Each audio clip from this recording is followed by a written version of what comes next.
Saludos, en este video abordaremos los temas del crecimiento de la población y los efectos y riesgos de los sismos, para contestar las preguntas 97 y 98 de la guía del Comipems. Comenzamos.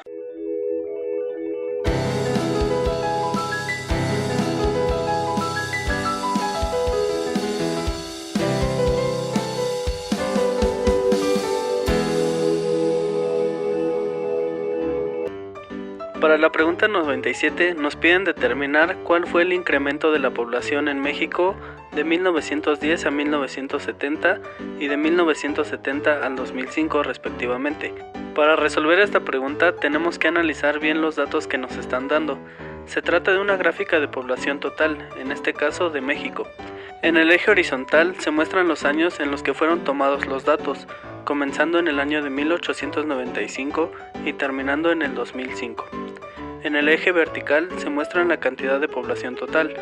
No nos dan unidades, pero cuando hablamos de población entendemos que se trata de millones.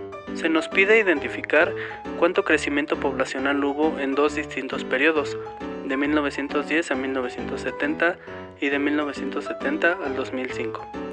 Entonces, para encontrar el primer resultado, debemos tener los datos de la población de los años 1910 y 1970, que son 15.1 y 48.9 respectivamente. Y después procedemos a hacer una resta para conocer la diferencia de población entre un año y el otro. Al hacer la resta nos da un resultado de 33.8. Y al verificar las posibles respuestas nos damos cuenta que la única opción posible es la opción B. Pero para estar completamente seguros, repetimos la operación con el otro periodo de tiempo, de 1970 al 2005.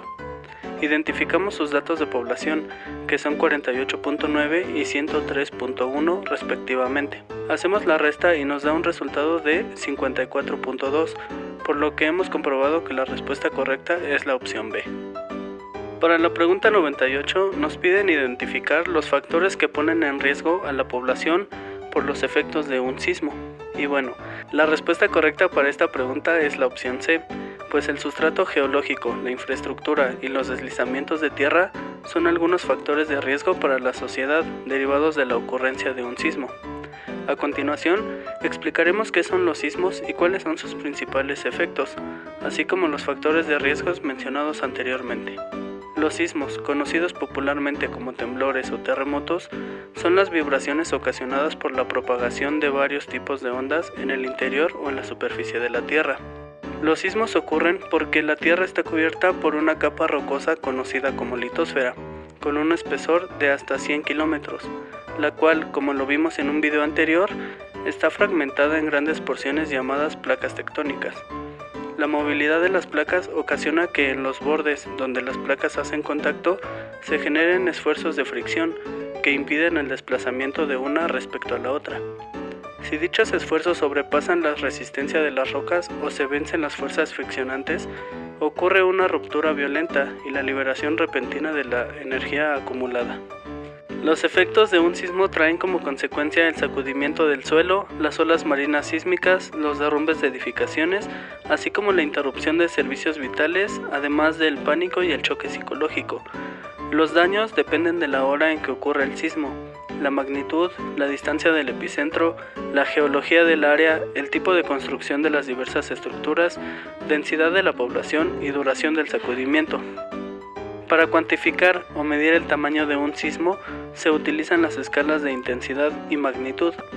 La escala de intensidad o de Mercalli está asociada a un lugar determinado y se asigna en función a los daños o efectos causados al ser humano y a sus construcciones.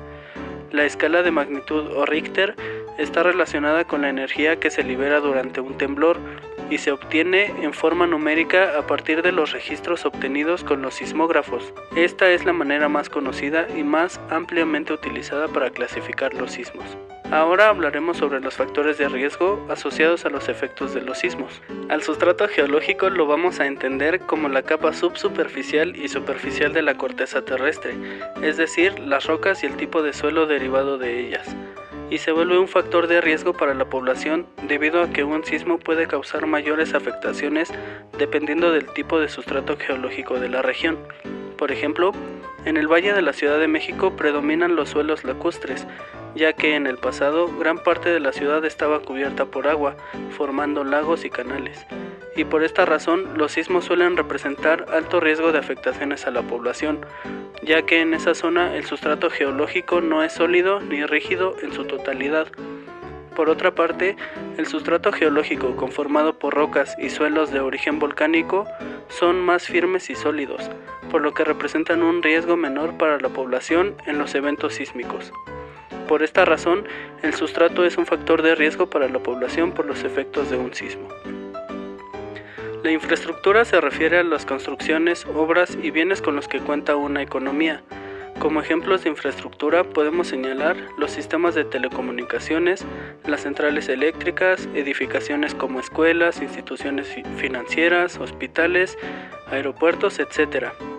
La magnitud del daño que puede ocasionar un sismo sobre la infraestructura depende de las características del movimiento del sismo, las características de las construcciones, por ejemplo, la rigidez, la estructura, la elevación, además del sustrato geológico. Los riesgos para la sociedad pueden ser desde daños estructurales hasta fracturas o derrumbes. Por último, los deslizamientos de tierra son movimientos en masa del sustrato geológico que producen inestabilidad de la infraestructura y que se vuelven un problema importante en los eventos sísmicos, pues al liberarse energía por medio de ondas, los deslizamientos de tierra son más comunes y representan un riesgo para la sociedad y para las poblaciones que se encuentran establecidas en zonas con pendientes pronunciadas. Y bueno, eso es todo por el video de hoy, esperamos que hayas aprendido algo nuevo.